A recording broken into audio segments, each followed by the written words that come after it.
All right. Welcome back to Pop-Up Presentations. I know it's been a little bit of a while, but I am back.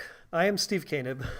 I'm the head coach for FRC Team 2910, and I noticed something strange this year as we got into Reefscape, which by and large was a very projectable game.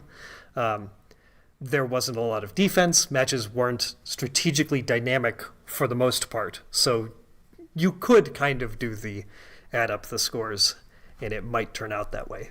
But there we were, there everybody was at the 2025 Pacific Northwest District Championship, and match 99 featured the number one seed.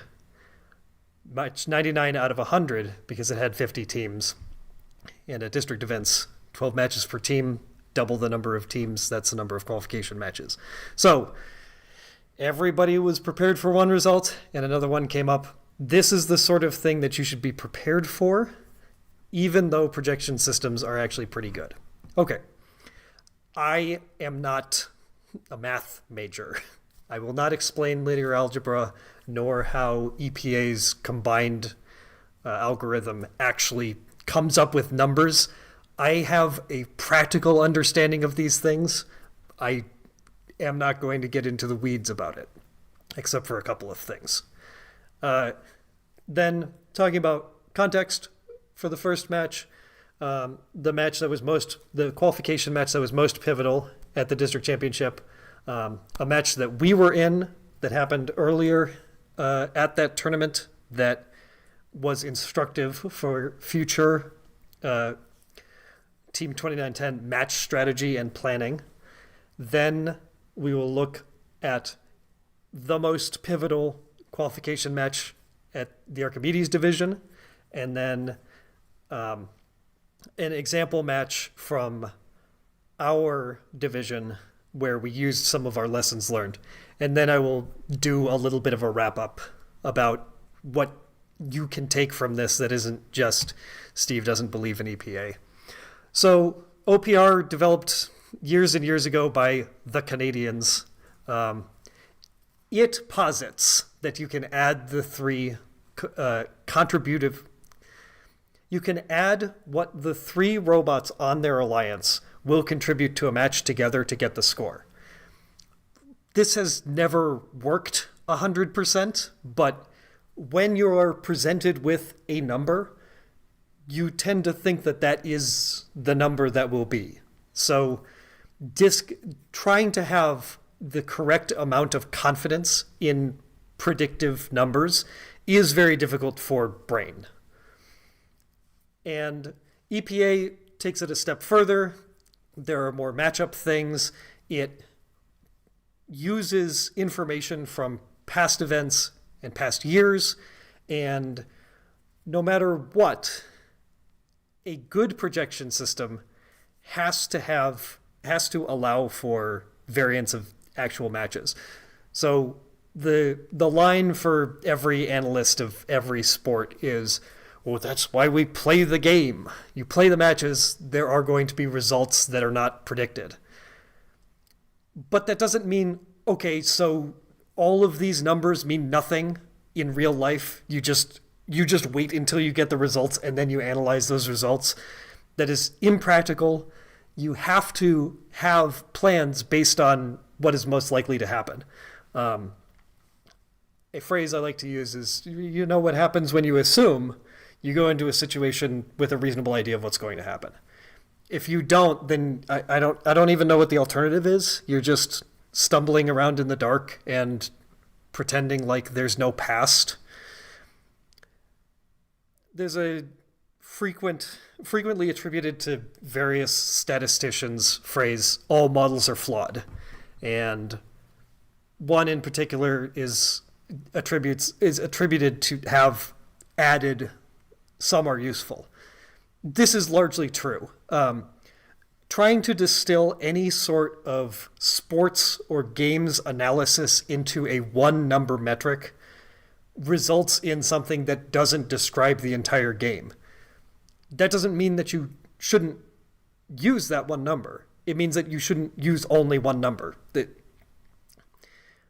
these are things that are useful to have laid out, even if they seem sort of obvious when you state them, because otherwise you have more than one person on your team. You might know something. You might understand that you don't just use the OPR numbers to rank teams. But if anybody has an assumption similar to that about any of the ranking systems that you have, then that can be a disconnect between what you want to have out of your match strategy and your pick list and what your parts of your team or your team in general ends up with. Sorry, we're deep into theory. Deep. Okay, for context, the Pacific Northwest District Championship is a really competitive event. There were 132 teams in the district this year. 50 teams played in matches. So a relatively lower advancement rate than some other regions, and 50 is a pretty manageable number for a one field event. So you're not just running right back into queue for everybody like you might see at smaller district events or events that limit it to 40 or fewer teams. But it isn't so wide open that you never meet most of the teams that you're playing with. Think of a championship division. You see 20 teams are on your alliance in qualifications. That isn't even close to most of the teams. So you only know so much about these teams. You have to scout them. Whether you do purely number-based scouting, whether you are jotting little things down in tiny 3-inch notebooks, which is my preference, or you do what the team does, which is more reasonable, and you have a tablet-based app, or you're out there with your Scantron sheets or giant pieces of paper one by one. All of these are ways that you collect data, which you must use. You can also just use data that are given to you by the first API or by projection and predictive systems. Looking back at championships for the divisions, I am not sure that the way that teams were ranked by the actual system, which was ranking score, so combined ranking points, and then co-op and match score, and so on and so forth. If that was actually better than if teams had just been ranked by their average match score, because of how Reefscape played out. But it's hard to prove a negative, prove a counter, whatever. Once there's a different target to go towards, then the results would be different. But looking at the qualification match scores, so I have the average score and the average winning score for qualifications. PNW, the winners of each match were averaging over 200 points. And New England has 48 teams in two divisions at their district championship. They have more teams, but their advancement is still over 50% to their district championship. And you see a little bit of variance in those scores, but not that much. Ontario, also two divisions. They have about the same number of teams as Pacific Northwest, but they go the opposite philosophy for advancement. Most of their teams advance to district championship. This is due to various financial and logistics factors, making the district championship be an attainable and desirable goal for the end of your season is definitely it is something that makes a lot of sense if you're talking about international travel 2 weeks after your district championship. This is something that they've done the past couple of years. It does mean that you have big divisions. The division is the same. Each of the two divisions is the same size as Pacific Northwest, with the same number of teams to pull from. So their scores are commensurately lower, and a statistical anomaly there that you'll see between the two Ontario divisions. Ontario 2 had the two best teams in Ontario. So pretty much just from that, the match score average is higher. And Michigan has an even lower advancement rate than Pacific Northwest does. They just have a ton of teams in Michigan. This has been true since districts.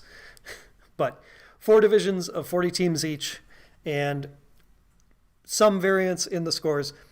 Sorry, all of this is to say, when you are looking at match predictions, and you can look back at match predictions on statbotics.io, when you're looking at match predictions for the Pacific Northwest District Championship, the scores are high. And so sometimes the actual results score is way lower than the predicted score, and you see a larger delta than you do at some other competitions. But that's basically in any match. If a robot is completely inoperable, the score plummets. So if it's starting from a higher prediction, then the delta is larger, even if there's not really a big difference between the circumstances as to why the result was so much lower than the predicted result. This was a game that also had very diminishing scores. Teams with pretty good acumen put up lots of points early in the match, and then you're there and you're scoring in the trough, or you just have level 2s left for coral. And so each cycle goes from being worth 5 at the top, or 4 or 6 with the algae, to 2 or 1. And so actions start to have less effect on the maximum score that you get. So we are on the last day of Pacific Northwest District Championship. There have been qualification matches for 2 days, and we're at Saturday morning. Last couple of, it's 13 matches on the day, I don't remember. But everybody is looking at the rankings, and chill out, 1778. Fantastic year for them. Great robot. They are sitting at number 1. They have 1 match left. It's always a little bit hairy when the number 1 seed has a match remaining. Each match counts the same amount for your ranking score, but some of them end up being higher leverage just because of schedule. So 2 matches left. This is where we're at. 1778, 3663 CPR, 2910 Jack in the Bot, 1318 IRS, and further down. But with only 2 matches left to play, there aren't that many opportunities for a shakeup. But you already know. So this is the StatBotics match prediction screen for this match, and then I have the TBA results because the match prediction screen doesn't have ranking points, which kind of matter for qualification matches. So, looking on the left part of this, projected winner is the alliance that has 1778 on it, along with their partners 5937 and 4131. It predicts. I'm going to use these terms somewhat interchangeably, even though I'm sure that's wrong. I just don't know how it's wrong. So predicted, a 29-point victory for blue. We see a lot of this from predicted, very high teleop score from blue. This is expected because 5937 does a lot of algae, 4131 has done a lot of algae, 1778 has done a ton of scoring, algae and coral. And the Blue Alliance is slightly more balanced, but it has a pretty big deficit in the predicted teleop breakdown. Also, all right, I will get into this later a little bit, but this is partially why I'm not going to dig into EPA's predictions as much as somebody who knows their stuff better than I could. Look at, in these columns, the predicted fouls for these alliances. You'll find this on most of the matches. Most of the matches that I looked at from district championships and championships, each alliance has dozens of fouls points. And this is done to make the predictions more accurate when you're looking at the final results. But That's a really weird fudge factor, and it lowers confidence in. You're just seeing these giant deltas between predicted and actual in every match, because very rarely do you have these 28 and 30 point foul matches. And predicting it doesn't seem to be something that was consistent. I don't think it was predictable to find foul points. There weren't as many transactional fouls this year. There wasn't as much defense, and there weren't these frequent interactive opportunities. So, in this match, pretty big predicted win for blue. 30 points, especially when you're in the 200 range. Difficult to make up because there aren't that many scoring cycles that you can do when you've already got 200 points. And the scoring cycles that are left are not worth 30 points each. They're not even worth 5 points each. 75% win probability. Looking at this match, just if you look at the list of qualification matches where it will have the predicted scores on Stapotics website, it'll have the predicted scores and then just the win probability, for which you look at a 75%, pretty expected to have the Blue Alliance win this match. And you can see the results were the opposite. Almost as much a delta as predicted, but in the opposite direction. So, let's watch this match because we can see at least a little bit why the predicted score was so different from the actual score. So, I'm mostly watching 1778, the chill out robot. I know I was in the stands because we were watching this match. We were playing, 2910 was playing in match 100, but we were looking at 1778 because this determined the number 1 seed. So right here, sorry.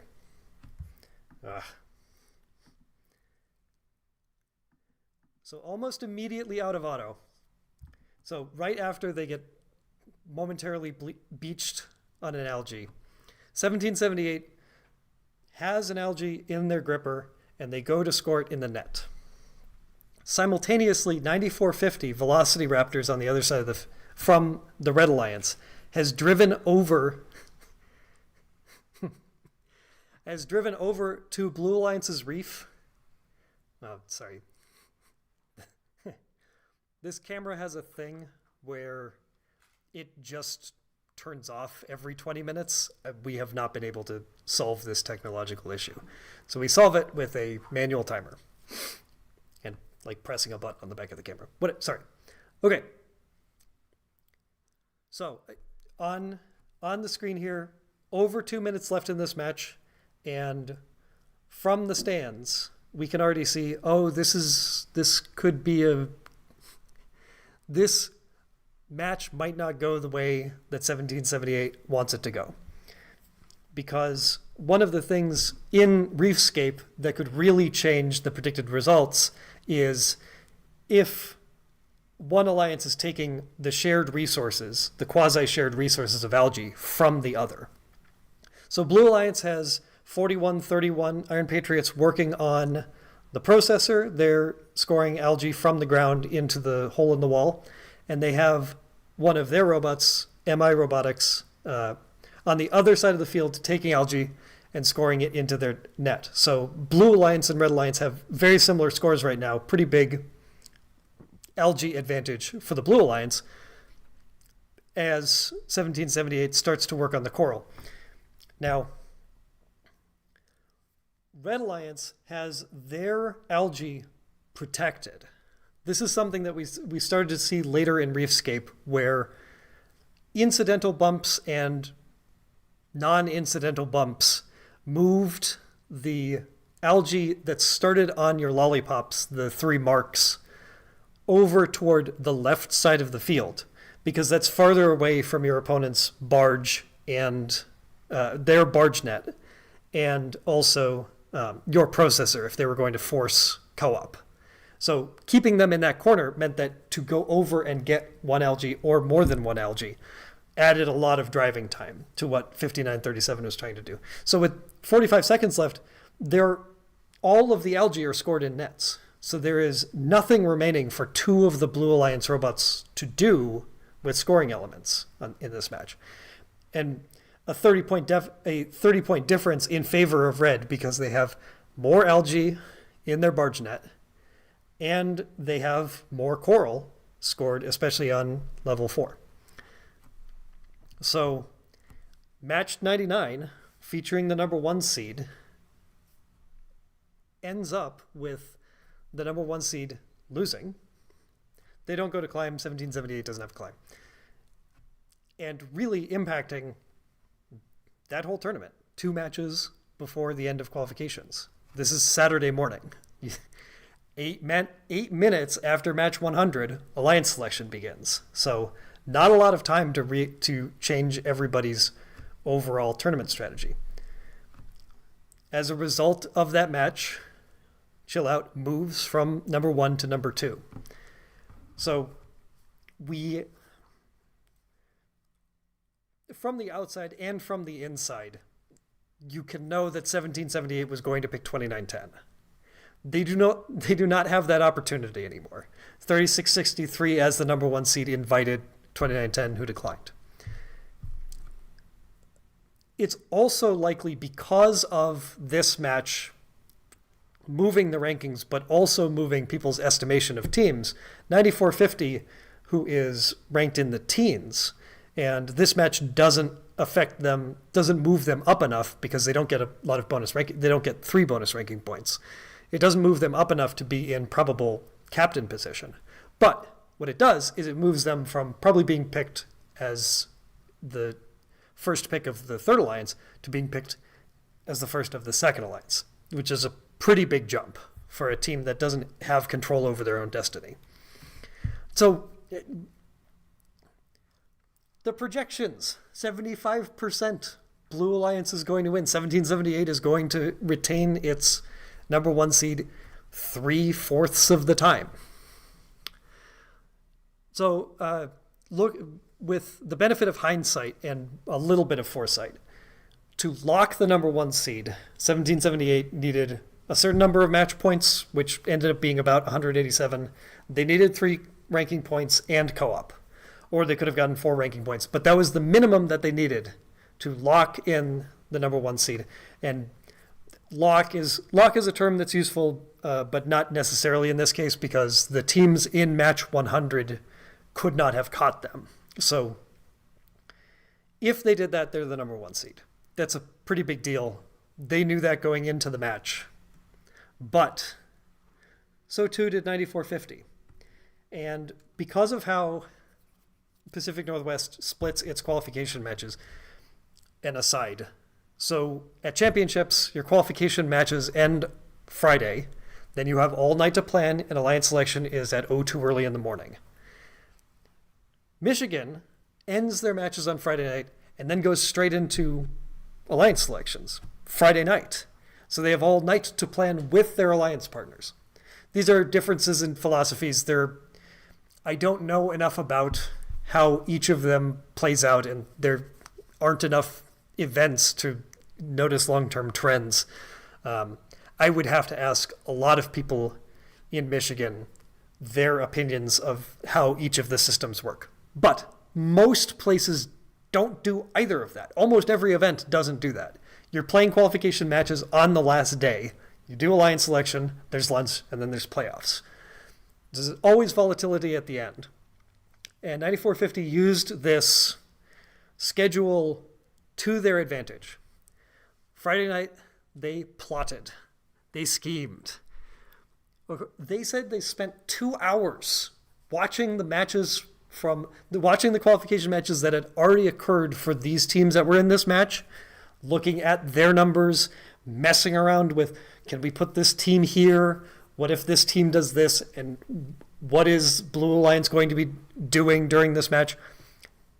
Just thinking, our best chance at this tournament as a team that isn't going to move up enough to be a captain, Our best chance to win this tournament is to not have 1778 and 2910 pair up together at the number as the number one alliance.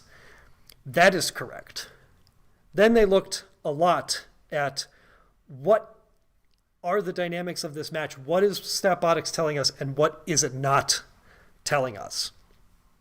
So they first identified that the Blue Alliance's projected score, the teleop score was very high, but 1778 scores a few algae, 5937 scores a lot of algae, and 4131 scores a lot of algae.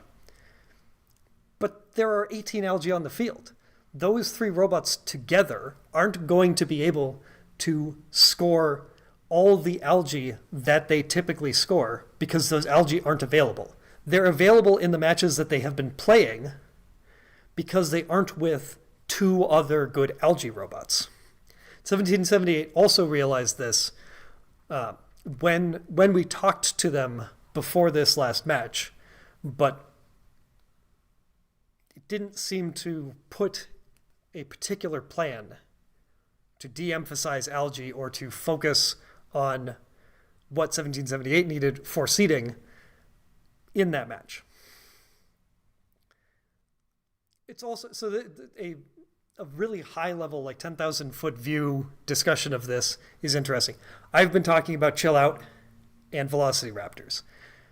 There are 6 teams in this match, but teams with more resources and teams that are seated higher tend to drive those match strategy discussions.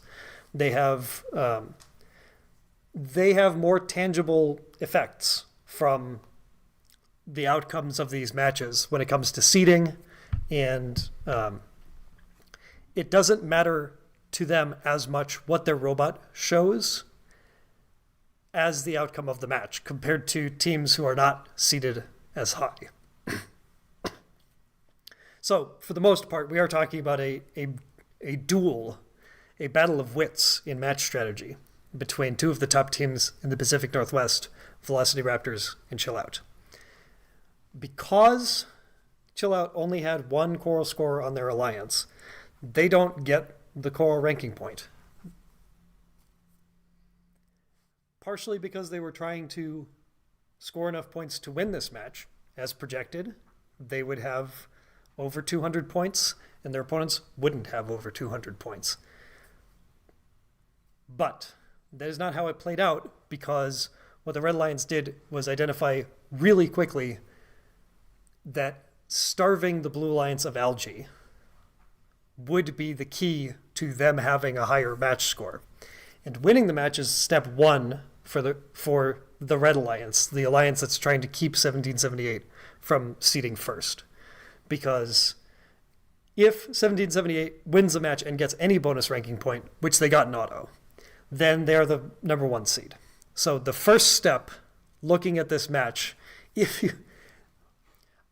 you don't get 2 hours to match strategize for each qualification match or each playoff match. This is a confluence of timing that worked in 9450's favor to really drill down into this match, look at all of the scenarios, and think about what they needed to prevent their opponents from doing. So 9450 only takes one algae from Blue's reef. They aren't taking a lot of the algae that start on Blue Alliance's side of the field, but they are preventing some of the algae that 5937 MI usually takes from their side of the field. Red Alliance, or the alliance opposite 5937, often ended up with fewer algae because 5937 was adept at scoring on the other side of the field, spending their time on their opponent's side, not getting a lot of fouls, but picking up their algae and scoring it for themselves. 4131, good algae scorer, but can't pick them out of the reef and can't put them in the net. So going into this match, 1778 definitely wants and needs co-op. They need co-op if they only get through the 3 bonus ranking points, which even in a match with a 75% win probability, this close to the end of the tournament, you should be focused on what the minimum that you need to do is. So in real time, in the stands, when I watched the match and 9450 was taking an algae from the reef, that by itself, mostly irrelevant. I watched 1778 and 5937 score in their net from opposite sides of the field and thought, oh no, 1778 is not going to win this match. They're not going to get enough bonus ranking points. They're not going to get co-op. Thinking about this match, what should they have done from 1778's perspective? Even if the Red Alliance is trying to disrupt them, instead of having their algae stealing robot 5937 scoring those algae in their net, they should be forcing co-op with the first couple of algae. Because in that match, with about a minute left, there aren't any algae on the ground for anybody to pick up. So 4131 can't do any scoring, and they also can't defend because 5937 is still trying to pick up, is still at the end stage of trying to pick up the last couple of algae from Red Alliance's side of the field, and you can only have one robot over there. So not only has the Alliance makeup of 3 algae robots made it so that the score goes down, but also the opportunities lost by having 1778 pick algae out of the reef and score it themselves in the net, or attempt to score it themselves in the net, means that they are not that Alliance is not distributing the actions in that match as optimally as they could. I place no value judgment on this. These teams are not better or worse for doing this, but when you're in that position, 9450 seizes an opportunity and 1778 does not. The Red Alliance disrupted the Blue Alliance to a degree in this match, but Blue Alliance had an opportunity to play a match that was undisruptible and didn't. But the larger point about projections is pretty relevant here. 75% win probability, according to StatBotics, for the Blue Alliance, and they end up 55 points down from their projection with their final score. This was not due to a robot malfunction, which can often account for deltas like this. The robots were scoring throughout. Chill Out was putting up coral near the end, and all of the algae on the field had been scored. But StatBotics doesn't know that there is a max score, and it doesn't know that there are limited resources. Any prediction system has issues with this. Earlier in the tournament was a match that my team was in 29-10. Now, this match, projected winner red, actual winner red, but the win probability is lower. It seems like a match that you can fight over. Especially going into a tournament, lots of teams end up not exactly where StatBotics thinks that they are at the start of the tournament. So a win probability that's this low, right? Because you're starting from 50. You can't. The win probabilities go from 50 to 100. They just go in both directions. So 59% is pretty low confidence overall when you're talking about prediction systems. But if you look at the final score from this match, so the match breakdown also has probabilities of ranking points. This gets really hairy. So that is basically just using how often these teams have gotten those ranking points in the past to predict. There is nowhere near enough color and depth to have a lot of confidence in those. But 29-10 had been putting up bonus ranking points left and right. But in this match, not only do they lose, they also miss out on one of the bonus ranking points. the Coral ranking point. They do get co-op, though. But match 39 was a good case study for match strategy. So starting off in autonomous mode, the Red Alliance is very strong. 3 strong teams, able to put up many scoring elements, should be a balanced alliance. Blue Alliance has 20 and 10, very high in scoring, 10 for 16 from Eastern Washington, able to put up Coral from the ground, so a good complementary piece, and they plan to use 41-25 as a defender. So that is a way to, when you're looking at trying to win the match, regardless of the projection system, sending a defender is a way to impact your opponent's score in ways that aren't predictable or not as projectable. So if you see a match that has a fairly middling percentage chance to win for the opponent alliance, you sending a defender can be a deciding factor in moving that 59% over to your side of the ledger.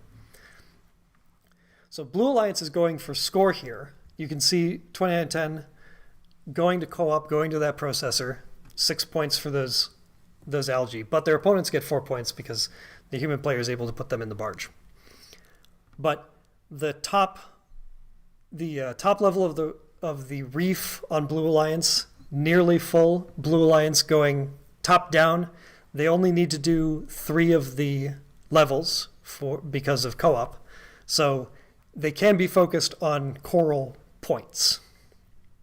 But they're also focused on algae. 20 and 10, the only one on their side of the field able to put algae in the net. So they take lots of opportunities to do that as they're peppering in their coral scoring. But Red Alliance, because of all 3 of their robots are putting up coral, they are ahead pretty significantly with 20 seconds left. And Jack in the Bot, still trying to go for scores, is putting algae in as they only have 2/3 of the levels necessary for that coral bonus ranking point.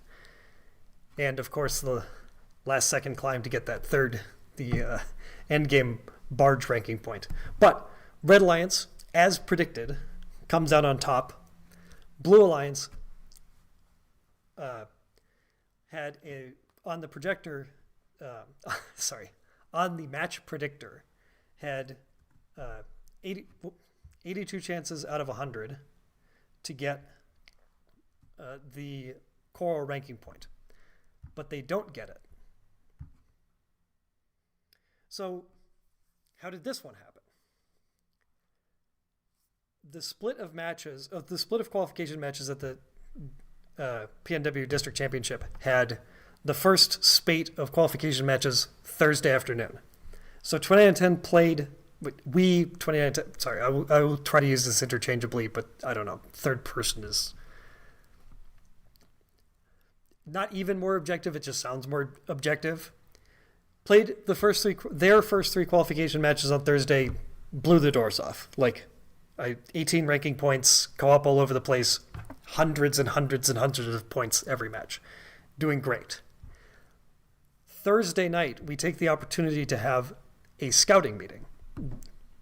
Not a lot of our team, veterans and new people alike, have done a scouting meeting prior to the day that isn't, have done more than one scouting meeting at an event.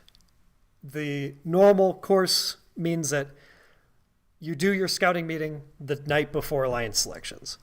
But because we're all together at a hotel and we have the conference room booked, we have a Thursday night scouting meeting. And so it's not just scouting. It's not just looking at the pick list. It's talking a little bit of match strategy, overall team plans for logistics for the next couple of days. But we look at these matches, at the upcoming matches on Friday, and quickly identify match 39 as a pivotal one. It is one where we are projected to lose, but it looks like a winnable match. This is very useful.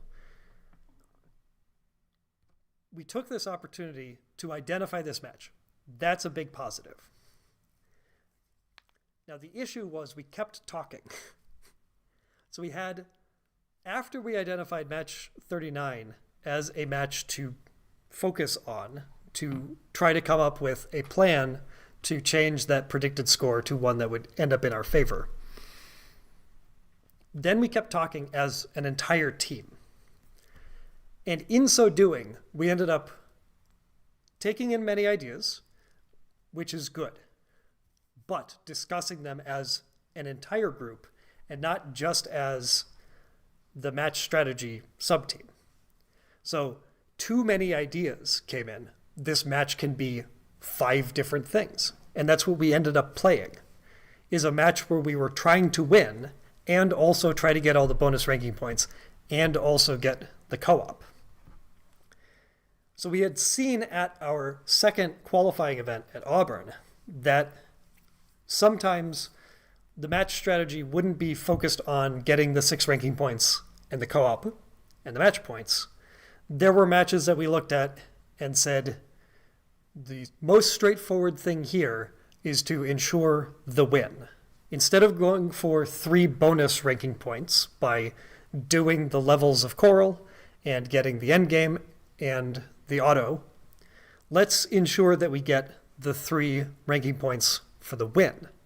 And that's playing what can be called like playoff mode.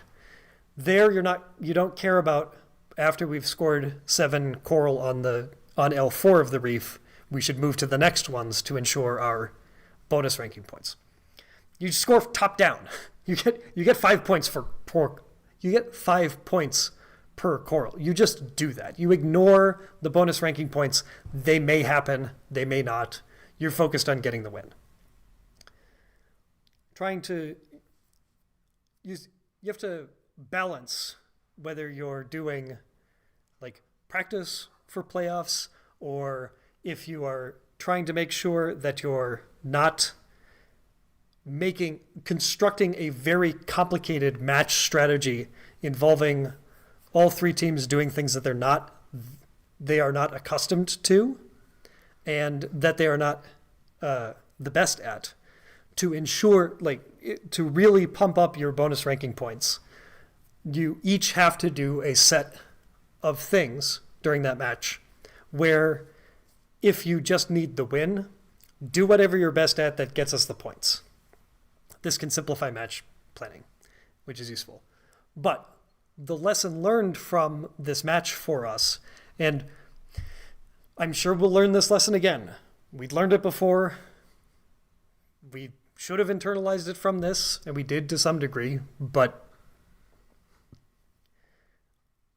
having the whole team discuss all of the opportunities in this match is very good. It's something that you don't necessarily get through the course of qualification matches.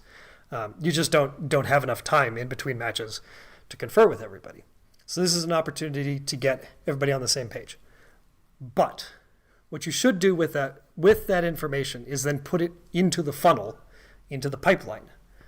These are not physical things. These are theoretical things. The strategy pipeline. So scouting info, whether it's match by match or in these bigger opportunities before an event, before the first couple of matches, in between match days, that scouting info should go into the match strategy team, and then it should go to the drive team and back and forth between match strategy and drive team until they have come up with what they're going to do. It shouldn't come out from match strategy and drive team back to scouting info. That's what was happening during that meeting. And that's what led us to this untenable plan. We're in match 39, 2910's Alliance, the Blue Alliance, tried to do enough to win and enough to get all the bonus ranking points. When with the teams that were out there, it was in 2910's best interest to only go for the bonus ranking points and the co-op. And trying to do both led them to not get one of the bonus ranking points and miss out on the 3 ranking points for the win. In matches that are this close, you have 3 ranking points that you have maybe not entirely control over, but you have 3 that you can focus on. The 3 for the win or the 3 bonus ranking points. And I can't tell you how happy I am that it's 3 nowadays, because it was 2 for so many years. And we'll get into some of the limitations of ranking points in the future. And also, the auto bonus ranking point was a travesty, just unconscionable. But more points is better.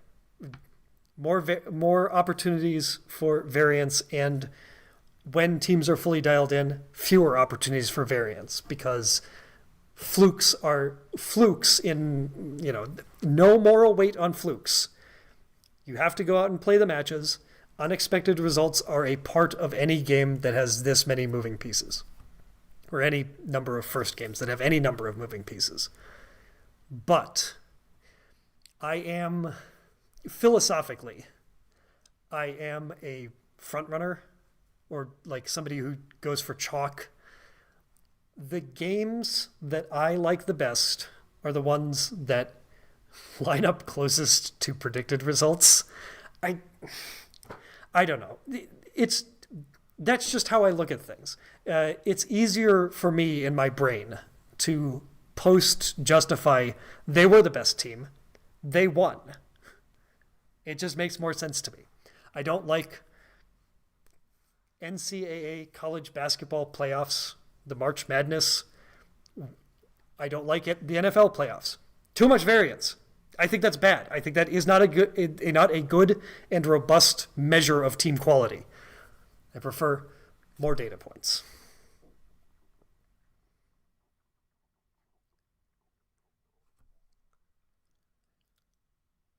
But sorry. Back to what match 39 taught us. It was, oh yes, we have put these people in these positions, scouting leads, or just anybody giving info to the scouting leads, match strategy team, drive team. We've put them in position to do stuff and to make decisions. If we remove, even without intentionally removing, those decisions from them by diffusing them, then we are going against all of our training and preparation. So let people do their roles. Let people do their jobs.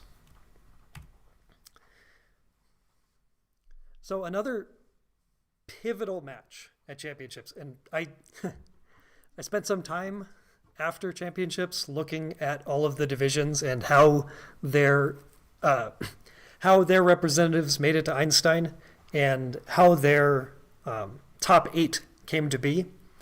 Archimedes jumped out immediately with this one match, Qualification match 54. So large win probability for the Blue Alliance, 248 to 213. These are massive scores. When the match was played, the biggest difference was Red Alliance's score was much higher. Looking at specifically what leads to predictions being wrong, one of the things is teams improve or get worse from event to event. Lots of teams went into championships with different robots or more time practicing or whatever.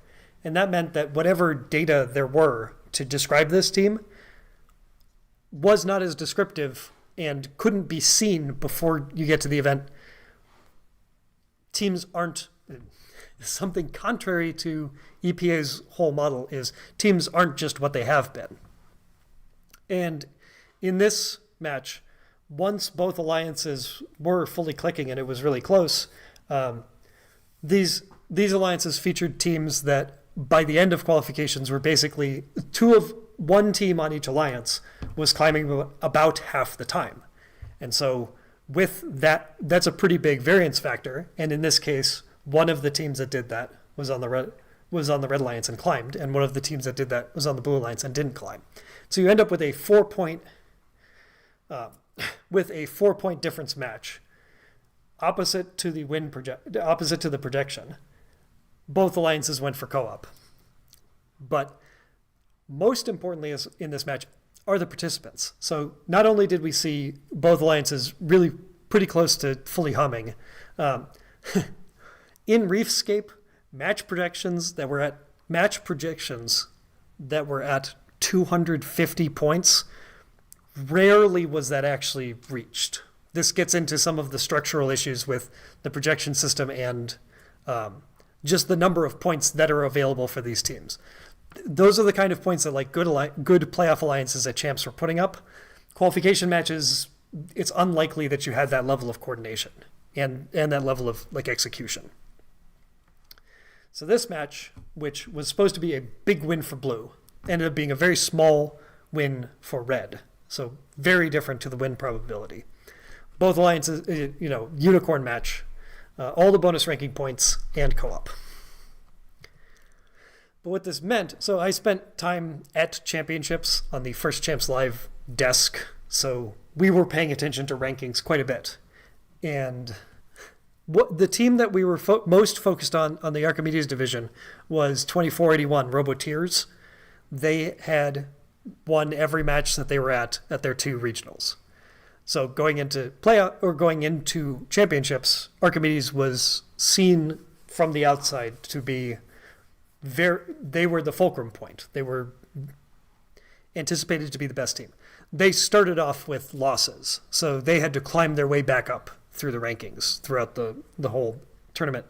And so they did not end up as the number 1 seed. But match 54 moved a lot of teams that were around them.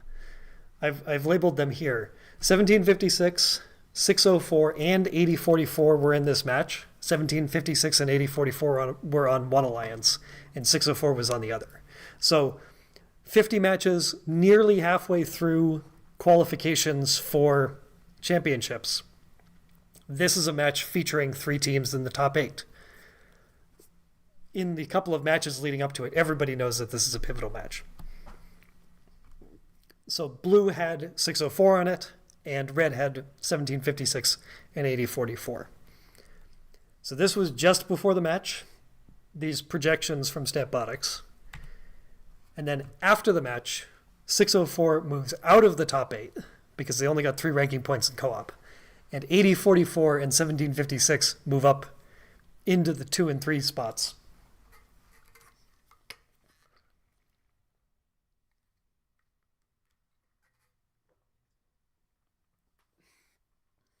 So you have to imagine for yourself. There were 9 ranking points available in that match. So many different results could have come from this. But since it was the final score was 241 to 237, let's say that those 4 points were made up by blue, and blue ends up winning, closer to the win probability, though not close to the match predictions. Looking at the final rankings, the number 1 seed on Archimedes is a different team.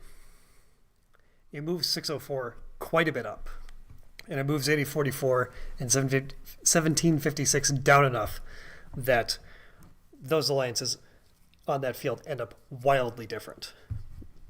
While every match contributes to the total ranking points of these teams played, that one, a 4-point match between 3 of the teams that ended up in the top 10 on this division, couldn't have had more leverage on how Archimedes played out.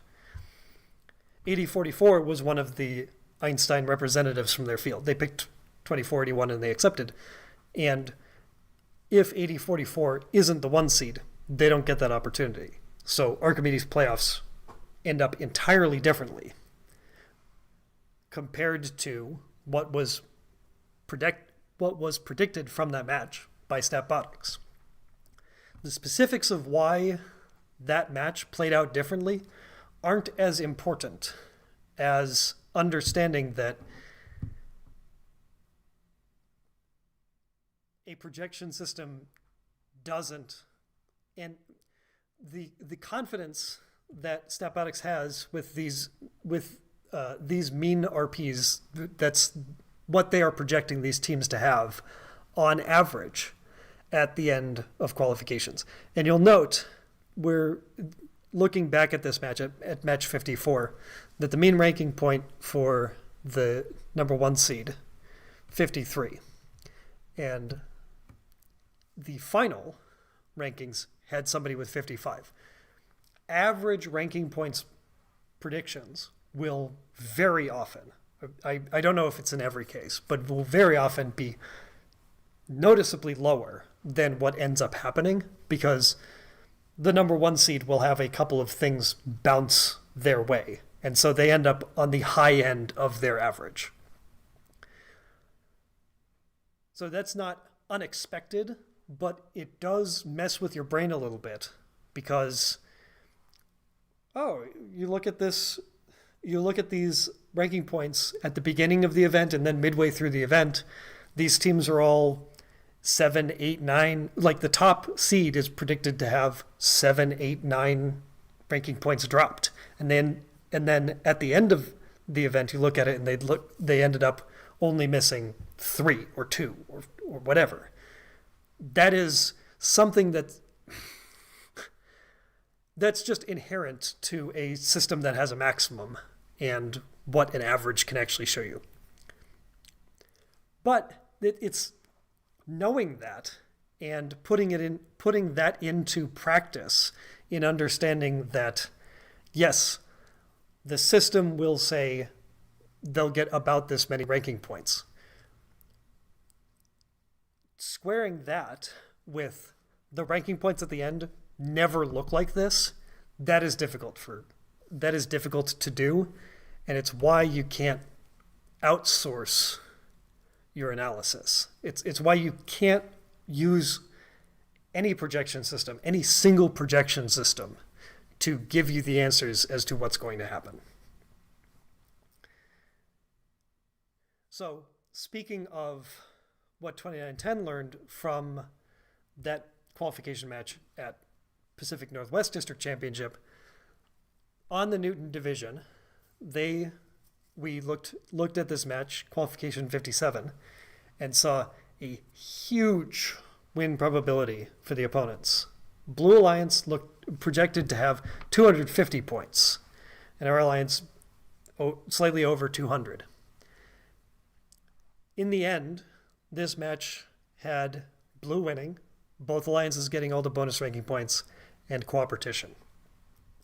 So, looking at what we had learned from Pacific Northwest District Championship and putting into practice, keeping that pipeline of information and match strategy and planning the way that would work best for us, we see how 2910 approaches this match differently to how we approached the earlier qualification match, where we were spending a lot of time trying to win. Immediately, 2910 is in player station 3, so it's the station where you have the best view of the processor. So that's part of why those first 2 LG go in the processor, but it's also the first thing that we're doing is making sure that our side's co-op is achieved. Because if this match goes the way that we expect, if everybody's running as projected, we're not winning this match. So given that, taking that as read, it means that we should be focused on the co-op and the ranking points, the bonus ranking points, and the other tiebreakers for ranking. So mostly spending 2910's time ensuring that there are coral on each level, because the coral threshold per level increased for championship. So we knew that as often as we got it at previous tournaments, we would have to put in more effort to get it in matches at championships. So Blue Alliance has also put algae into the processor, because Blue Alliance also has pretty big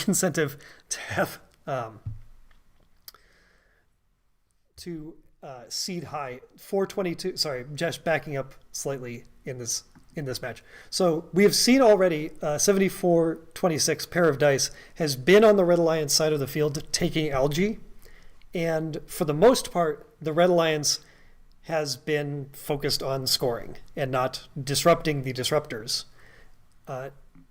The number of algae scored after the first two in each processor doesn't impact Red Alliance's match strategy.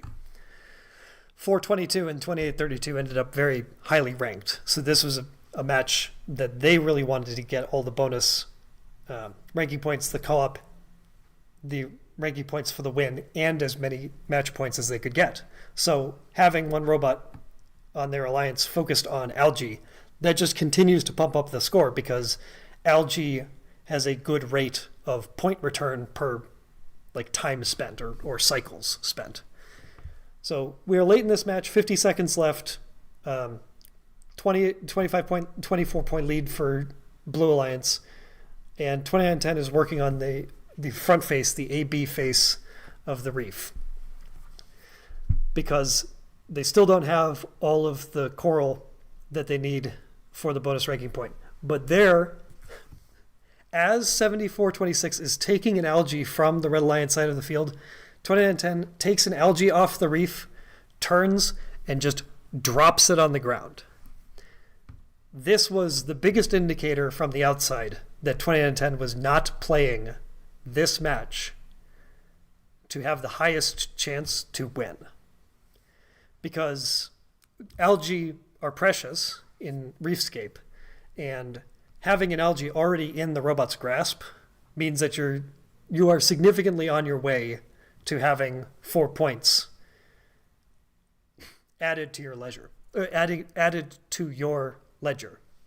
But taking that opportunity to pick it off the reef and just dump it on the ground was necessary for them to have, for us to have good access to two easy to score on level 3 reef branches, which we needed to get the coral bonus ranking point.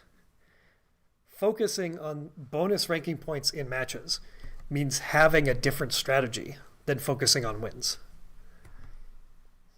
This is where we start to get into the difficulties of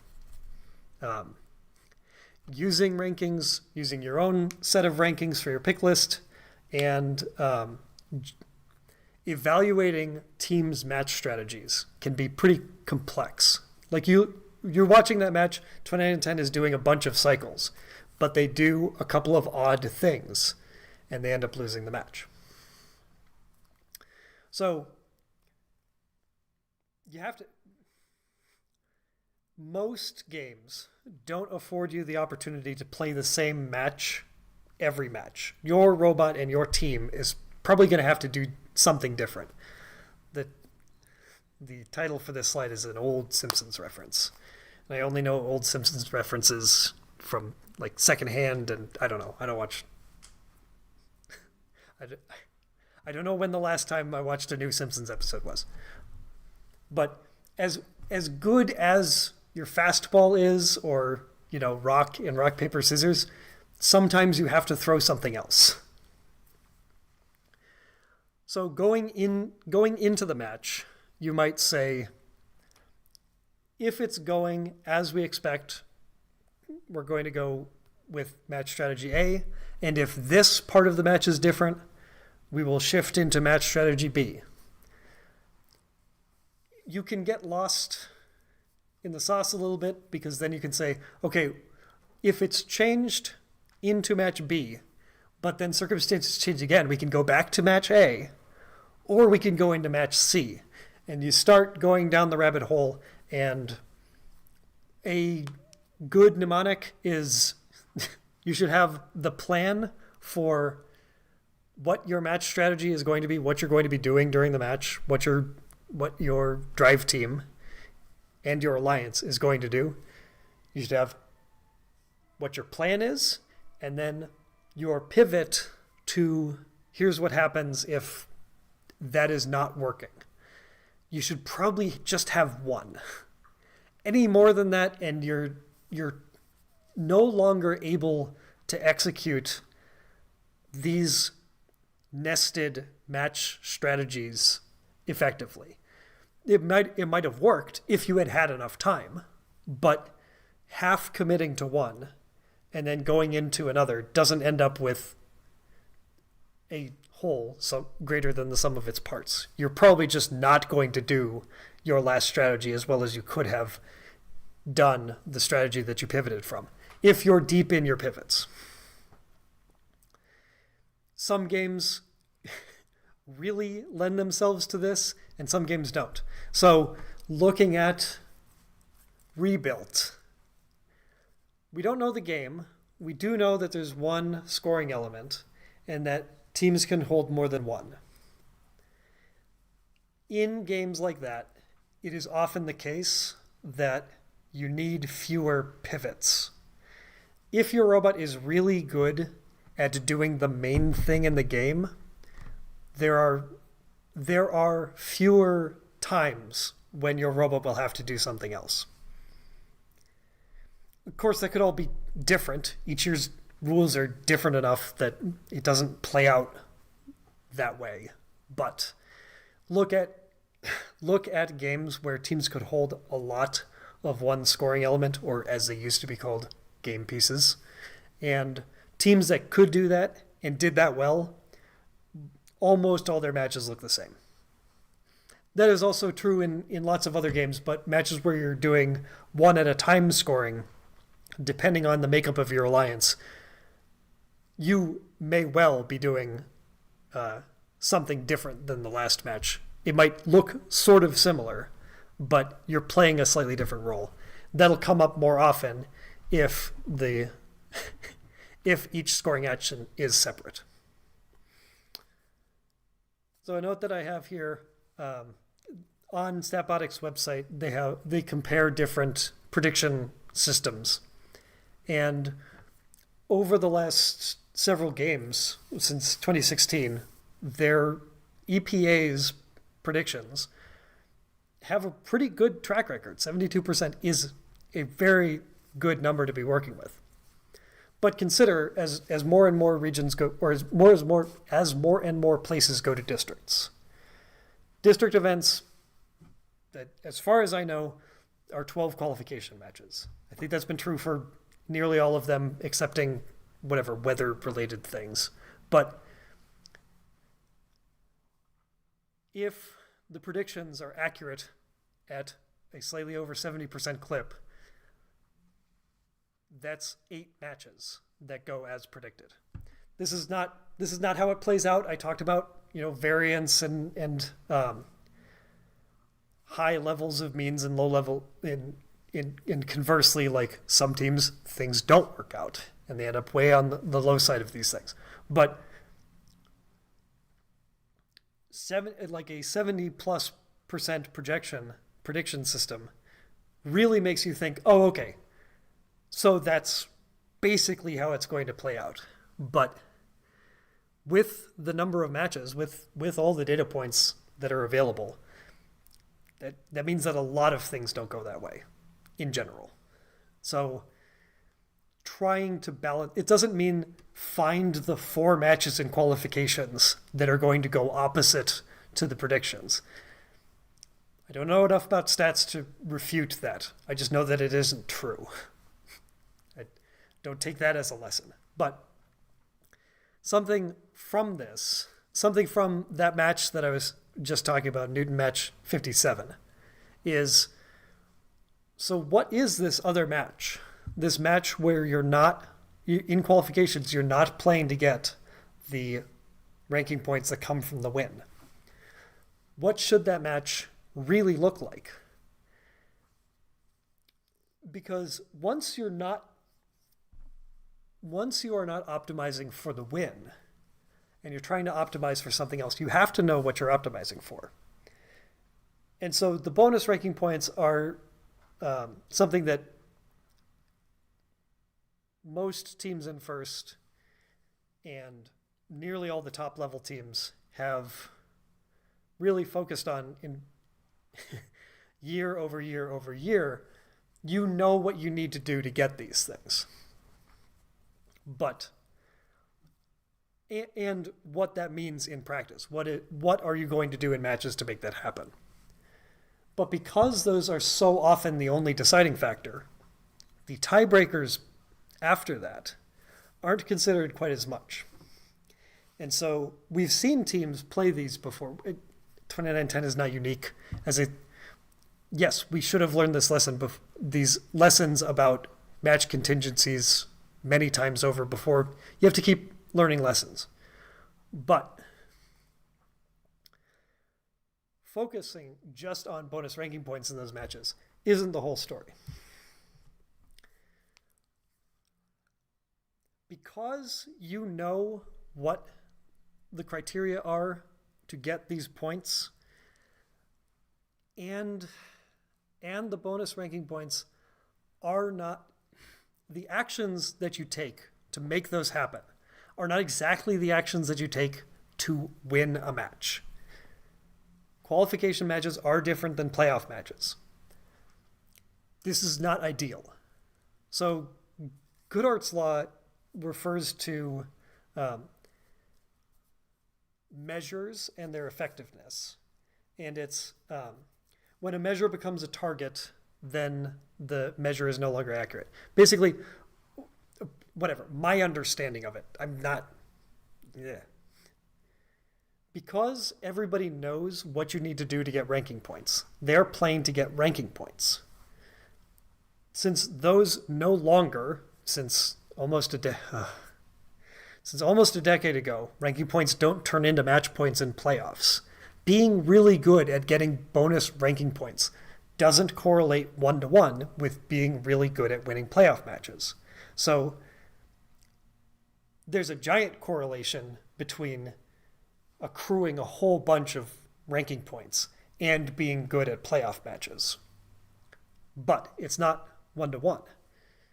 Like the teams that seed first are really good at both, because the win part of it is a significant aspect to your ranking score. But teams that are better at getting bonus ranking points than at getting match points find themselves at a disadvantage in playoffs. Alliances form that have a difficulty because what teams have done to get the bonus ranking points doesn't scale as well to getting match points. So adding robots that are really good at that to a playoff match doesn't mean that all of their effort scales 100% into playoffs. If somebody's Reefscape, if somebody's really, really good at getting exactly 7 coral on each level of the reef, once you're in playoffs and your whole alliance has to score as many coral on the reef as possible, if there isn't something for that robot to do when there aren't coral places on these 4 levels to score, then all of the things that they were good at in qualifications, not all of that goes into what's good in playoffs. Sorry, this has gotten really sort of esoteric and weird, but that's what we're in.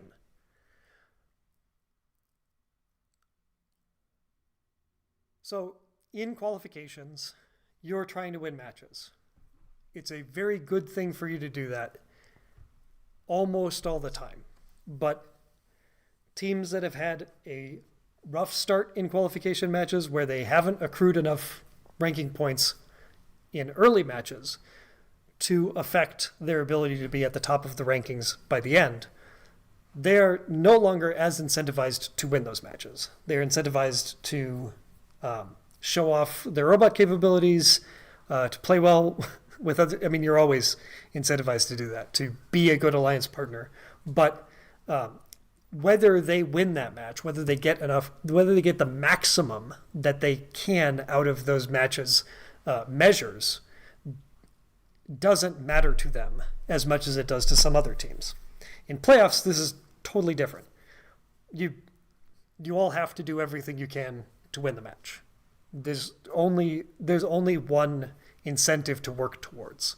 So it's in some ways a cleaner measure of team and alliance like capabilities and strategy and planning and all of that. Your incentives are aligned. And if you can, this is an aside, but in playoffs, double elims are here to stay, which is very good. The best 2 out of 3 was comparatively worse. But if you have the opportunity, and this is something that you don't have the most control over, but if you're going to have a bad match, ideally your alliance has the bad match. Each of your teams has that match in one match. If things don't work out, and in double elims, you have the opportunity to only lose like one match before you get to finals, and then finals is its own thing.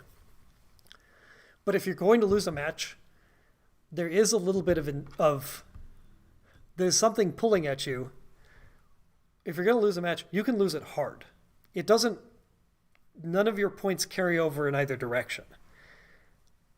If that match isn't going well, don't push it collectively to the point where you decrease your chance of winning future matches. I mean, you don't get one. Like, yes, you have to lose 2 matches to be out of the bracket. But in a match where you can't win, it would be interesting to see alliances really go hard in this direction and basically try their... This is something that could happen, but I can't recommend in practicality because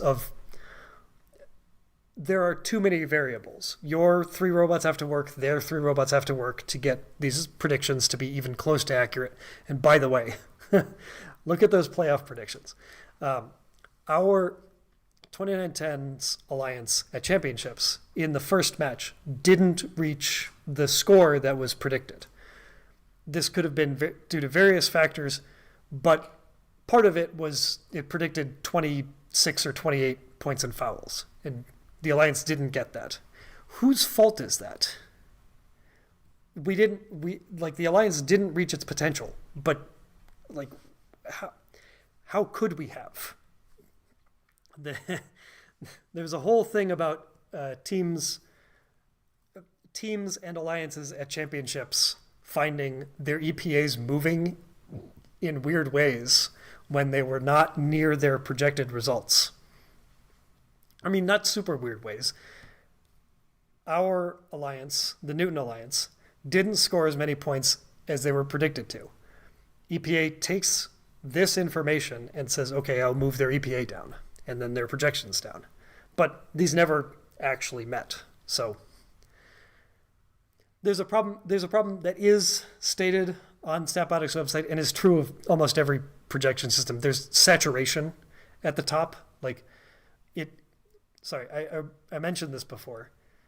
It doesn't know that there's a max score, so adding the 3 robots together can't happen on the field, but can happen in simulation. So if you were really, really shark-eyed and really thinking about it, in a match in playoffs where your chance to win is quite a bit lower than you'd like it to be, your alliance could run a really risky, like high reward, high variance strategy. And if the inflection point of that match, a risky enough strategy, you will know if it's working early in teleop. And if you run your really risky strategy and it doesn't work, after that point at which you know it doesn't work, you could kind of stop playing that match because, well, it's just like the projected result, which was us losing, but we aren't. You don't have to push it after a certain point because that's the match that you lost. Even if you miss the projection by 100 points or whatever it turns out to be in that year's game. If you're very far from the predicted result, but you didn't break anything and you can go it again, then that might be a preferable result than playing just beyond each of your limits in a match where you're projected to get walloped. And you all push your robots and your teams to their maximum in a way that's projectable. And in so doing, you burn yourselves out, either the people or the robots. Then you have lowered your chances of winning future matches. I don't want to get blamed when people start doing this, but come on, you're all thinking it. So back to qualifications. When you're in these matches, you don't want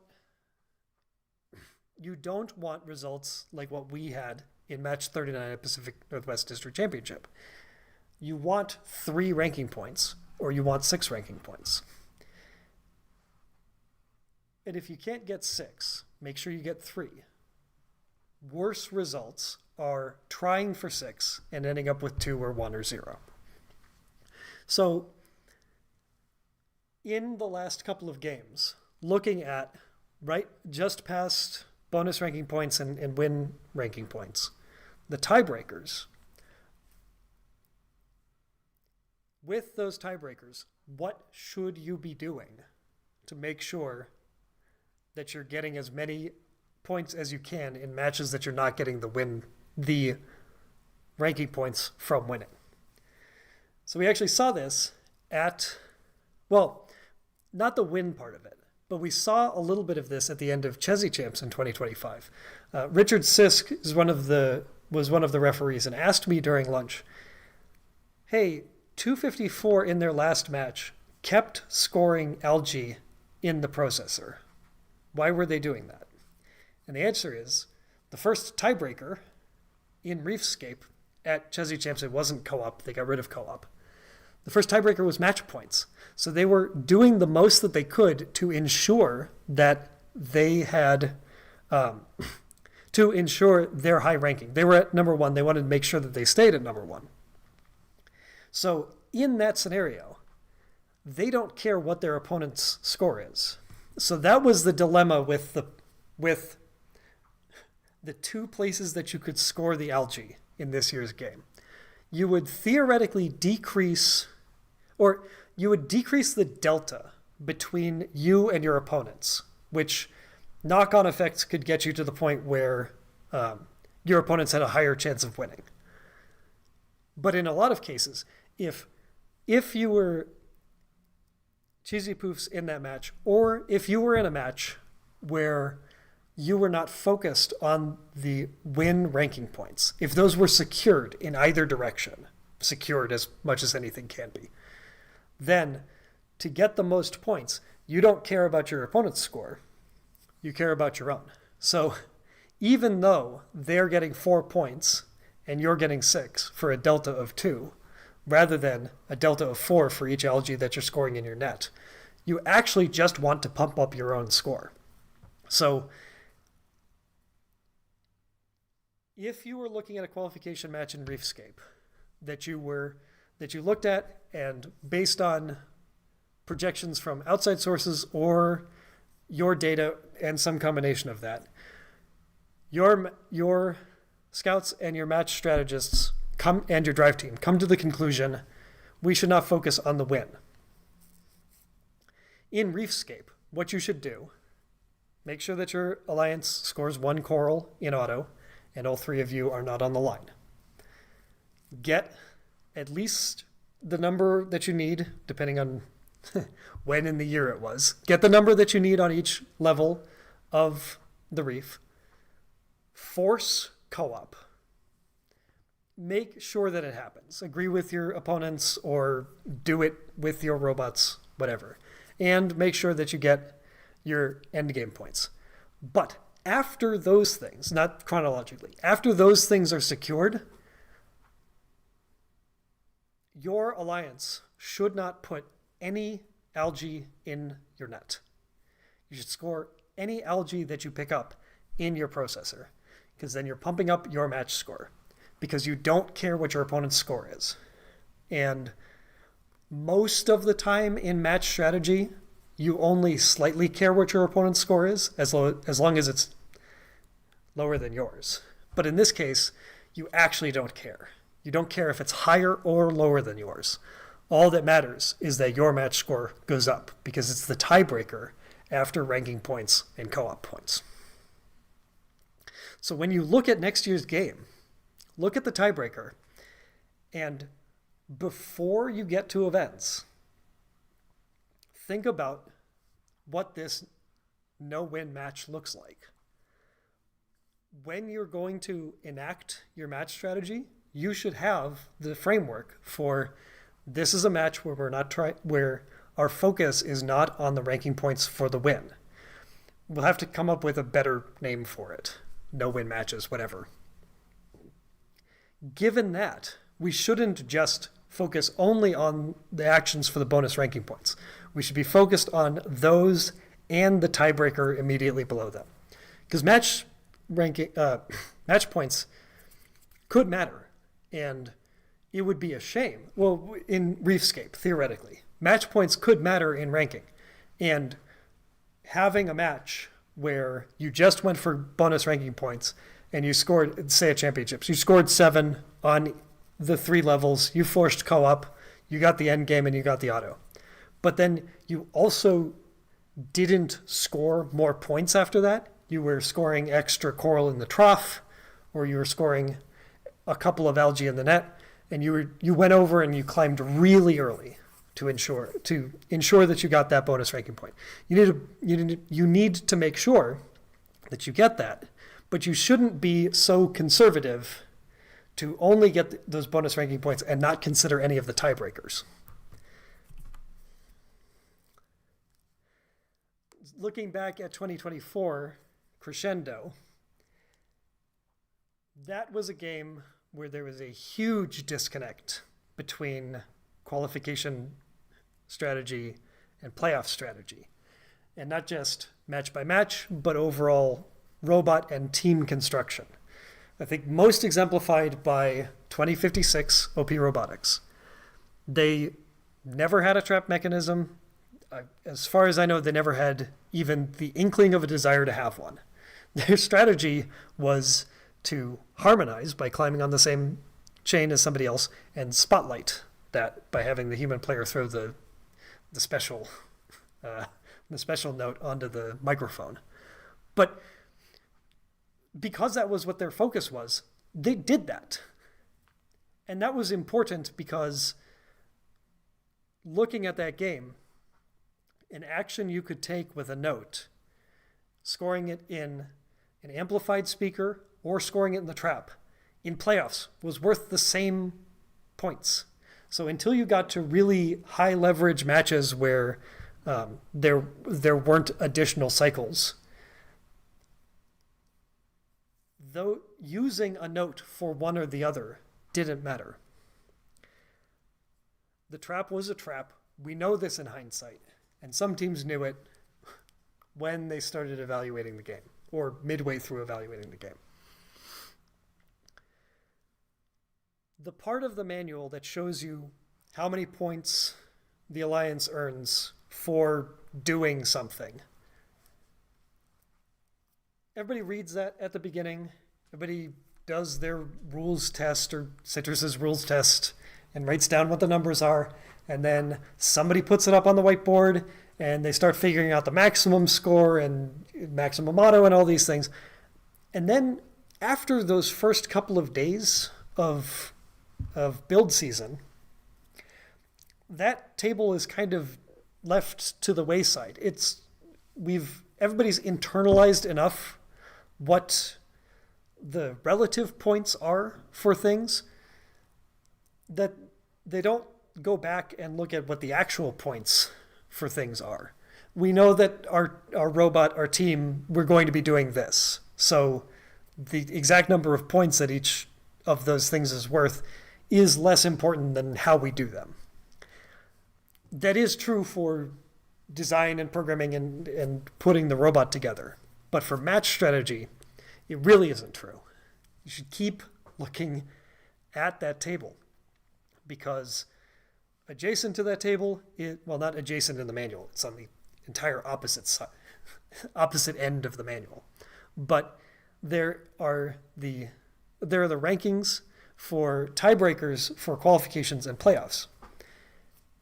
So putting together match strategies, what you should be doing in qualification matches, what you should be doing in playoffs, and what you should be doing based on what your opponents are doing or what your opponents are projected to be doing.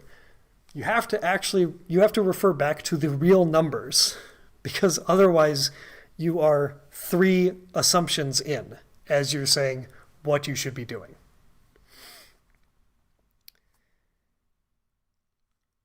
It's important to use projection systems.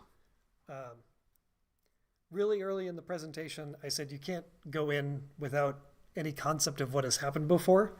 Nobody does, but without being intentional about it, you will go into matches assuming that whatever the last number that you looked at is the number that's going to happen. So if you only use Statbotics for match predictions, then you are going to be over relying on it. As you get further in events, within events, and event to event, you have to update your own analysis as the data has changed. Teams get better, or defense gets more effective, or the matches just start playing out differently.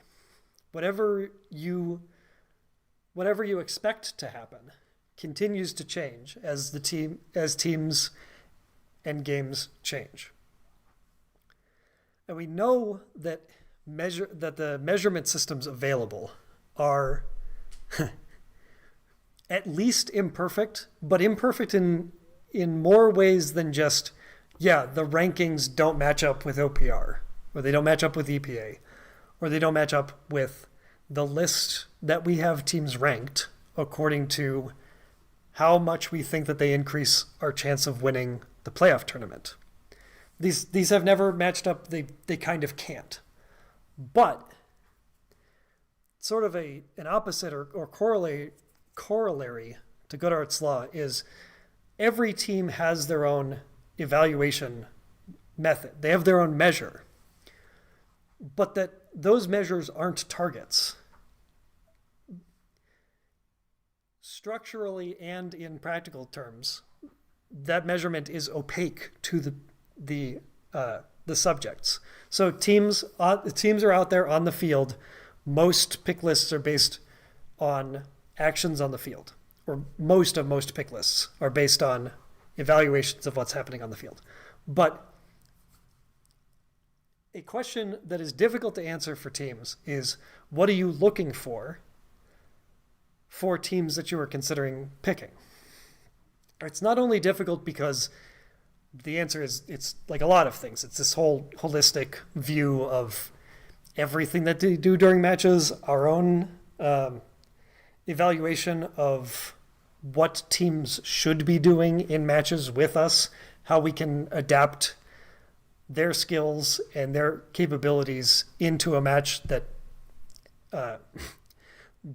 maximizes everybody's potential to get the best results, and stuff that's not on the field. All of this stuff also means that by not just because it's a difficult question to answer, because there is no thing that a team is looking for to immediately change where a team asking that question is on the list. It is also in everybody's interest, including the teams that are trying to move up pick lists, is in their interest as well to not know the exact measure. because whatever that is only whatever that measurement is a facsimile for what they will be doing in the playoff alliance.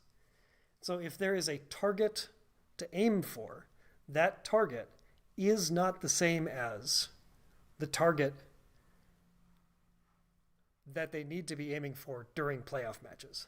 You're really good at this. We want you to do this. Showing that in qualification matches isn't exactly the same as doing it in playoff matches.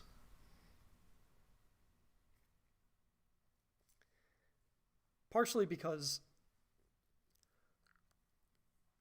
you can only have teams playing their specific roles if they are in a match with the two other robots that are playing their specific roles.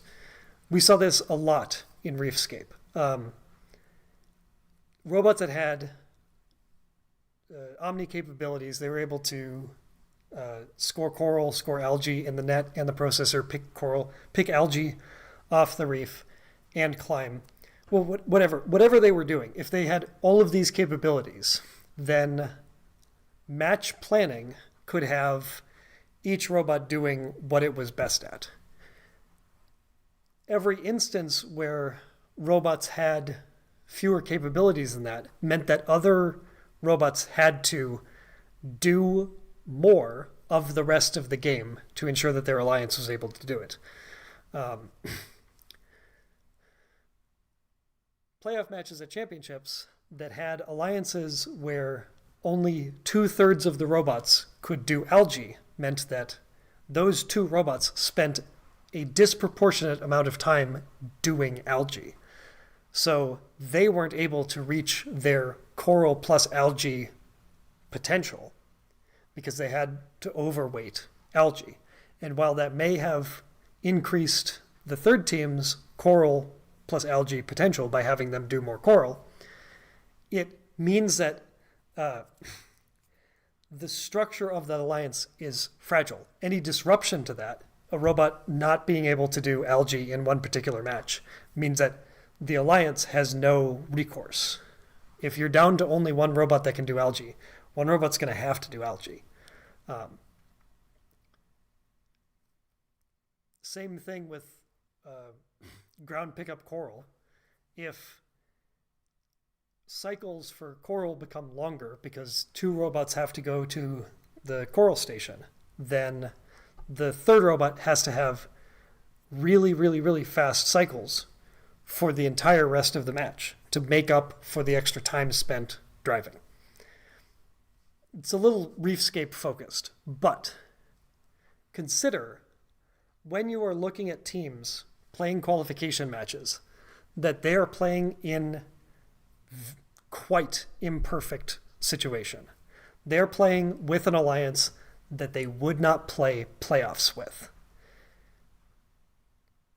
However you are judging them, you have to look at what would happen if this team were with the teams it should be with.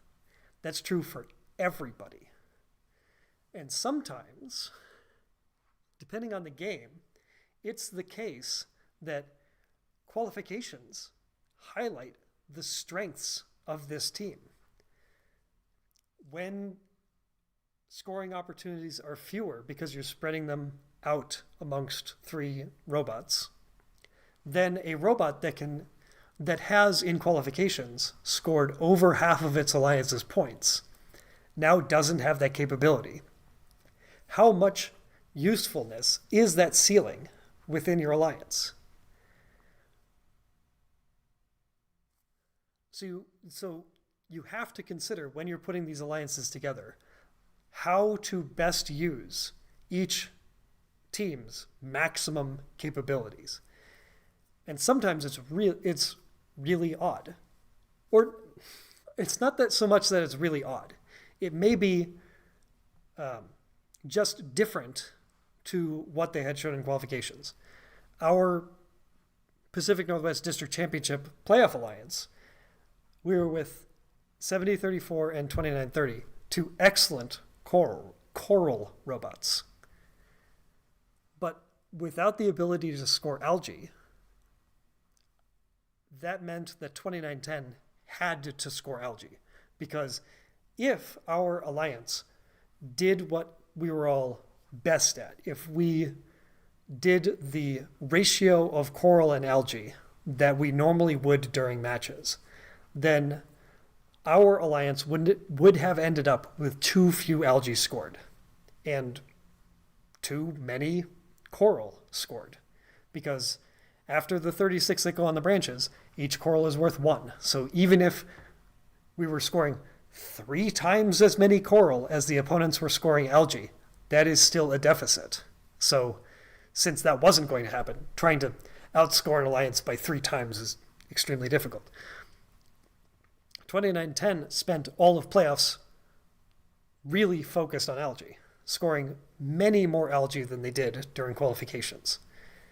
This ended up with the alliance played fantastically, won the 5 matches. So this isn't a bad thing, but it is something to consider when you are looking at evaluation systems, EPA, OPR, your own rankings.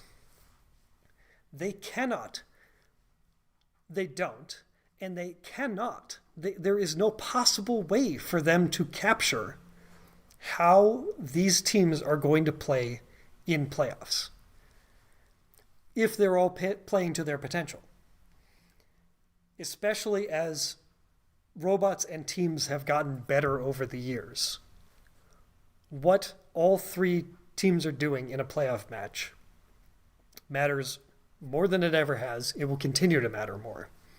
So an alliance whose only strength relative to the field is 1 robot can't go far enough anymore. At least it seems to be the case. So if there's an alliance playing at a high leverage, if they're playing late matches at a tournament or they're playing at championships, and one alliance or one robot on that alliance is right at the top of its potential, and the other 2 are way below their potential, it's no longer a viable strategy. If it ever was. Getting all 3 to be as close to their maximum as possible without too much weight in one direction seems to be the way forward. Because, so this is something, speaking of overall trends, as Championship has gotten more and more exclusive, as a lower percentage of teams make it to championships, the capabilities of third alliance partners has skyrocketed. Also relating to the overall, the brushless motor revolution and other advances that teams are having with their own like technical competency. It's also just that teams that are more accomplished relative to the field are going to championships. Your third alliance partner is, I've made this exact point in previous presentations, but your third alliance partner is somebody who was captain or first pick at the events that they went to. So what is their robot able to do? The whole game. They can play the whole game. This is something that our match strategy team started to use as a designator for robots that were really conducive to good match strategy sessions. If they can play the whole game, stuff's a lot easier because Slack in so many, even if it's not really like a deficit in the alliance, but Slack can be taken up by everybody. If the only way for an alliance to win is one possible path, it's fragile. And you'd rather be robust than fragile. Not just robot by robot, but alliance. OPR is not very sticky. Stepbotics is sticky. They use their different projection systems use different amounts of previous data. But all of them pale in comparison to results. Like, yeah, the projection systems, like the match prediction says your alliance is going to score this many points. But if you are changing the input enough, then the predictions are just going to be extremely wrong. Predictions are mostly right. EPA has a very good percentage of correct matches, but it is trounced entirely by changing the numbers that your team is putting in instead of the numbers that they expect you to put in. There were points during this season when I was really insistent to 29-10 that our aim was not to be the number one team in OPR or EPA or whatever. And I referred to them derisively as fake internet points.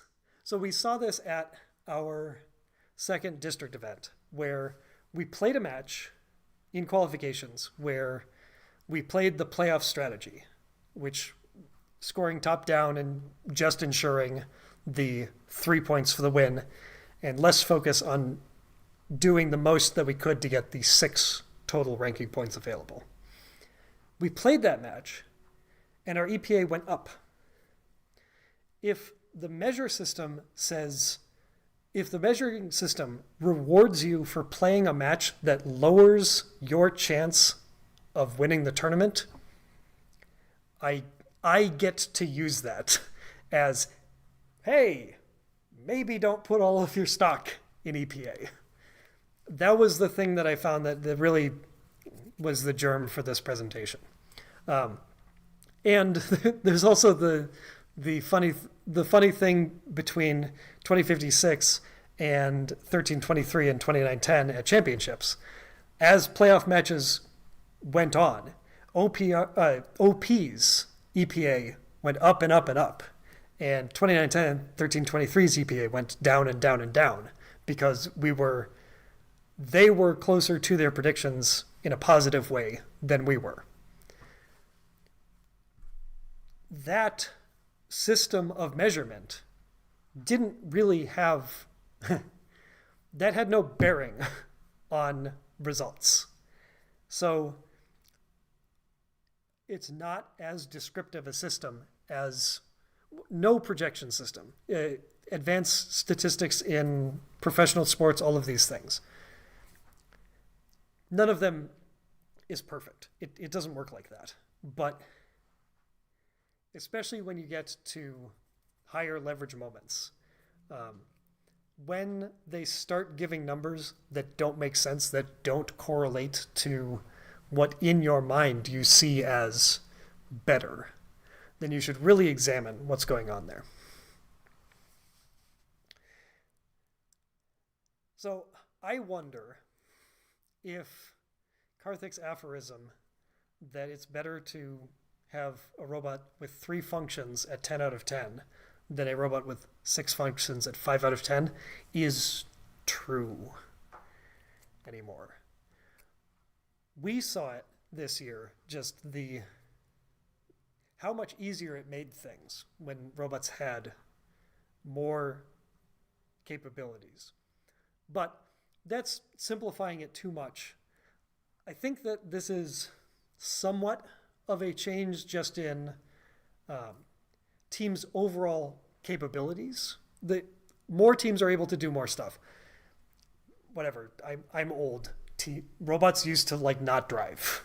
Now they all drive, they're all in swerves, and teams that are working towards something and haven't put it together at events still have several mechanisms on their robot that are close to reaching potential, like doing many things. And that wasn't the case. Lots of robots back in the day not only didn't drive, but had one mechanism on them. Even if they had reached their potential, they would still only be playing part of the game, or very few parts of the game. So I think it's It may not be the case that one of these two distributions of points is correct, but I think it is the case that teams need to step back and have a better understanding of what those points could possibly mean. I know that it's difficult to say our intake is at 10 out of 10. I know it's more difficult to say our intake is at 6 out of 10 and we need it to be at 8 out of 10. There's a 118 also uses the 80-80-80 heuristic, where their robot, strategy, and execution, or whatever the three things were, have to be at their first event above 80%. And that is a very good way of looking at things. That makes a lot of sense to me. But tied in or lurking just below the surface is, how in the world are you going to tell me that it's at 80% and that it's not at 79? So it's good. It's good philosophically. It's a good way of looking at it. But I think it also kind of belies why this has been such a difficult thing for teams to use. Is, where is 6 out of 10? Where's 60%? Where's 80%? Where's 100%? You kind of know where 0% is. But all the other ones, self-evaluation is super hard. It is basically why teams have any difficulties at all. If you had an easy season any year, it was most likely because you were as close as you could get to having an accurate self-evaluation. It is, I think, the most complex and most difficult skill in first to develop and maintain. So that is the thing about thinking about what your robot needs to be able to do. You need to have a good sense of whatever internal measurement system you're using to judge whether a system is good enough. You need to know where 6 out of 10 is to you. You need to know where 80% is, whatever number you end up using. You need to know where that is. That's really hard. You also need to know where necessary functions actually are.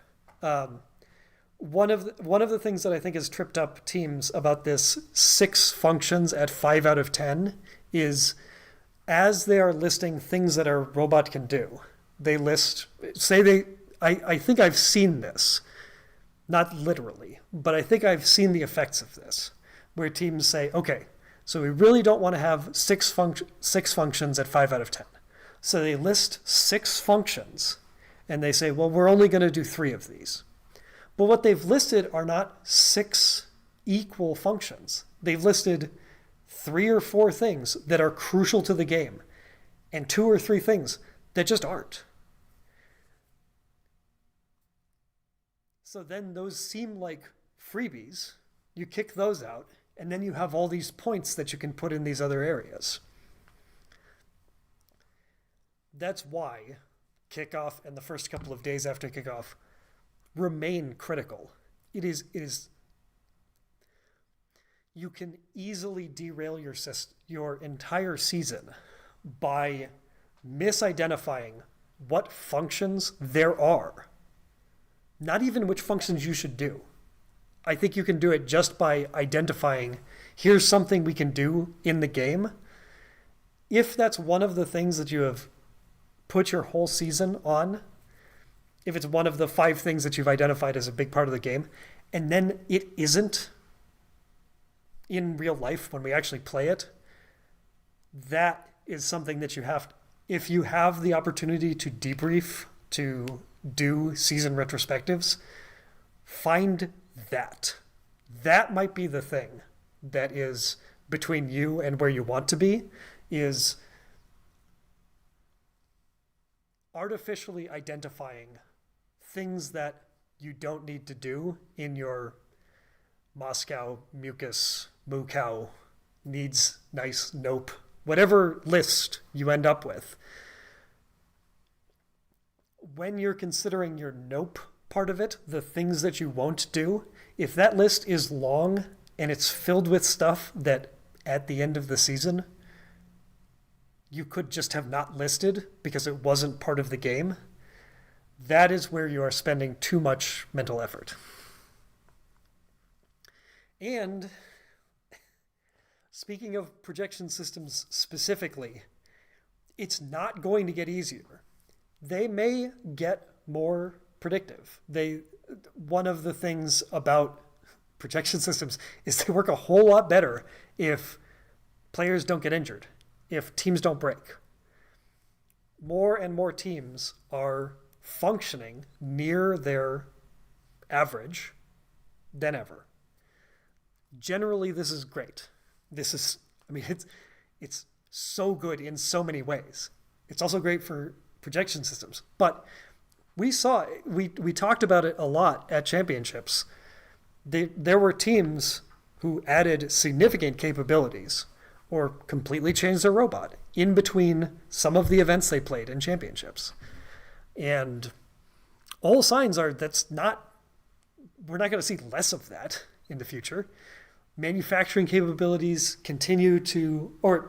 barriers to manufacturing continue to be broken down. More and more effective 3D printed parts, in-house manufacturing, quick turnaround, outsourced manufacturing. Teams are sharing more designs. Okay. Speaking of rebuilds, 2910 did a gigantic rebuild during the 2025 Reefscape season. And I'm being persnickety about this because way too often we are stuck in old FRC, which is very mechanically centered. There were a lot of teams this year that changed their elevators, their end effectors, both whole physical parts of their robot. But what 2910 did in between our first district event and our second district event is we completely rebuilt how we did our auto align. That's a rebuild. Separating out entirely code from the electromechanical part of the robot has been a mistake that FRC as a whole has made. Your rebuild can be as straight. Your rebuild, as you think about it, you can look at when you're thinking about a rebuild, you're looking at your whole robot and team is deficient for your goals. And you can identify that your mechanical systems are not up to par. And that may be the easiest thing for a lot of teams in FRC to see. But it could be that you could solve those problems with code or with practice. And driving practice, that has crept in as a more well-known rebuild that teams can do. Having your whole robot together and operating it for longer has meant more to whether you're good than whether your intake is an 80% intake or a 95% intake. That has been true since forever. It's just teams are better now at actually running their robot in full operation. So when you are considering how teams change throughout the year and you're talking about rebuilds, don't over-index on whether they changed their whole end effector, because for a lot of teams in Reefscape, or maybe not a lot of teams, for several teams that we made big notice of in Reefscape, changing their whole upper structure of their robot was a huge component to them performing better on the field. In some cases, that rebuild that they did, where they changed the mechanical part of their robot, also necessitated significant code rebuilds and significant drive practice and other practice with the robot rebuilds, and sometimes to the overall detriment. So to consider the whole thing. It's not just the actual physical robot, it is the robot and the team performing on the field.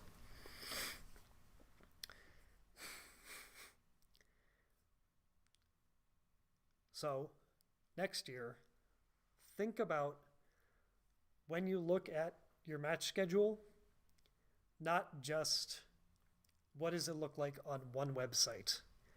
Is our schedule good or bad? There's way more nuance to it, and you have to use your own evaluation methods.